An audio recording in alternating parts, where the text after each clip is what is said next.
آپ کسی ایک سرے کو پکڑ لیتے ہیں، آپ نے اسٹریٹ کرائم کم کرنا ہے، آپ پولیس بڑھا دیتے ہیں، سب کے ہاتھ میں AK-47 پکڑا دیتے ہیں۔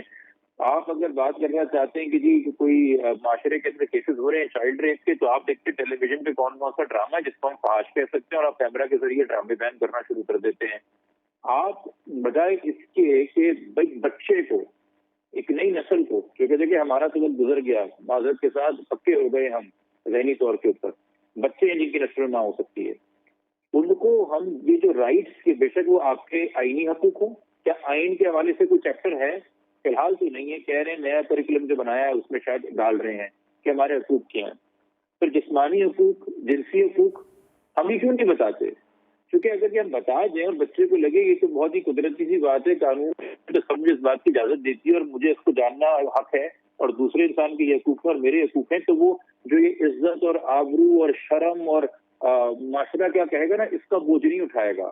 پھر وہ ظلم اور ظالم کا کو آئیڈینٹیفائی بھی کرے گا اور وہ اٹھا کے بولے گا کہ یہ جو میرے ساتھ غلط کر رہا ہے۔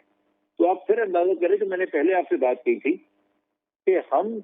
اس چیز کے خلاف، آج اگر آپ کسی اسکول کے اندر جنسی تحفظ کے حوالے سے کریکولم یا کورس پڑھانا شروع کریں، آپ اگر آج دوسرے مذاہب کو عزت، تاکہ ہمارے یہاں مہنگی پڑے، کمپیریٹیو ریلیجس اسٹڈیز کا کوئی کورس شروع کریں، آپ دیکھیں سڑکوں پر ٹرکوں کو کیسے بند کیا جاتا ہے اور کمبوں اور گاڑیوں کو آگ لگائی جاتی ہے۔